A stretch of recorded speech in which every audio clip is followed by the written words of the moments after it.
Hello everyone, welcome to another episode of Coffee HEMA. Try and make a point by HEMA time it takes to make a coffee. I've got 5 minutes left on my lunch before it's ready. So my last of the videos today. And another one from the submission form, which if you want me to talk about something, look in the description and submit your own.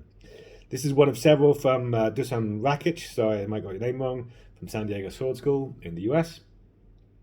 This particular question, Dusan asks, what are my opinions on blossfecting, unarmored fighting?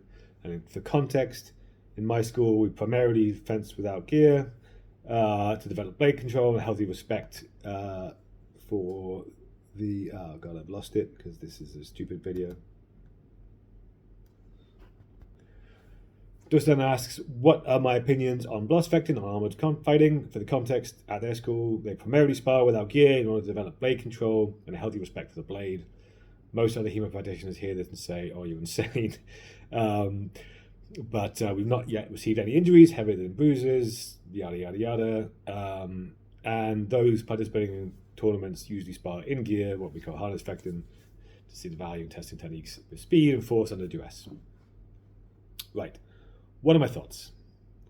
Have I ever fought without gear? And does the confidence by gear lead to more doubles? Is the rest of it. I've done limited so-called blossfecting. I don't like random German terms. That's my first thought about blossfecting, harness fecting. I do limited low gear sparring. I've done it maybe 2 or 3 times. I've seen lots of people who do it quite regularly, and I've seen lots of videos of people doing it both in kind of tournament structures, which is a bit weird, and just sort of regular within their classes. Okay, so I know a little bit about it. Any kind of real free play for me, I will wear protective kit for.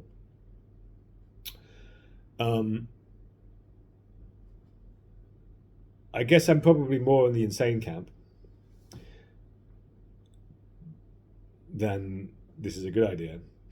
But I think my actual major concern with it, my major bugbear with it, is not so much whether it is likely to lead to injury, but the pretense that it has fewer artifacts than putting on kit. And that's my main criticism, to be perfectly blunt. No pun intended. So if you, way back, I did a video on kind of what's keeping us safe, right? And I talked about how it's a mixture of the weapons we use being, blunted, all this kind of stuff, the protective gear we wear, and the conventions that we use in order to keep safe, how we're fencing in any context. I also talked about risk mitigation and like what do we need to do to protect against the worst case risks. So, assuming that you are wearing a gorget and a mask, the risks to life are at least gone. If you're not wearing those things, I'm sorry, yes, you are insane, because you are risking everybody's life involved. You should stop doing that, right? Sneeze at the wrong moment, slip, whatever, someone's going to die. If it's just, you've got gorget masks, light gloves, you're risking your fingers still, fine. I would probably wear moderate gloves at least.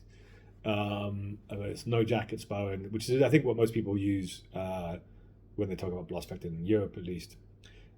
Okay, fine, the risks of death are gone, so it's maybe less insane. But in any of these things, what you are doing is you're ramping up the conventions aspect to be the thing that is the majority of what's keeping you safe. And people talk about this healthy respect for the sword and all that kind of stuff, which, sure, fine, you're less likely to want to get hit. You're also less likely to want to hit. And you need to move away from things that are likely to deceive or trick your opponent or require structure and force, to strike in the same tempo, because those ones are inherently more risky. And if you do them in this kind of low kick context, you are risking, again, injury and death. So as a result, it's not that you have done away with artifacts by taking away kit. You've just changed the artifacts that you've got. So if you're going to do it as a mixture with more kit wearing sparring. Because you cannot take certain risks, and these risks are things that are in the texts, right? Let's be clear, right? This is not just risks that I'm going crazy and I'm charging in, I'm saying, fuck it, I'm going to get hit. Things like a counter thrust, right? In most texts, most HEMA texts that you've got, are both riskier. Riskier for your opponent, riskier for you, right? And if you are in low kit, there is a real risk that you get the angle slightly wrong, and you both are moving in at the same tempo, right, with a thrust, and you both get stabbed with a thrust to somewhere that's unarmored, and that fucking sucks, right? Risks of broken ribs, risks of puncture injuries, all this kind of stuff, right? You cannot practice that kind of thing, again, at pace, in sparring pace, in tournament pace, with kind of low kit stuff. So, in short, good on you that you've only had a few injuries in 3 years, bruises in 3 years. Fine, right? But don't pretend that that's because of a healthy respect for the blade. That's because you have conventions keeping you safe. And because you can have this "I'm not charging in" mindset wearing full gear. My club does. Like, we have very, very few doubles in a club context, even when people are kind of pushing things, because no one is doing that. Like, we emphasized, not getting hit is kind of a primary aspect of the training goals. And it's okay to have conventions being the things that are keeping you safe. Again, to be clear, right? I'm not objecting to that. What I'm objecting to is the pretense that somehow it means that you are not having artifacts, because you are. So, in short, if you want Blossfechten or unarmored, unprotected sparring as part of your training regime, by all means do it. Right? I'm not here to tell you how to have fun.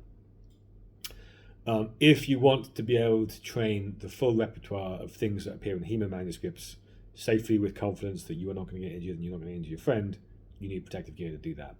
So include that in your training regime, not just for tournament prep, right?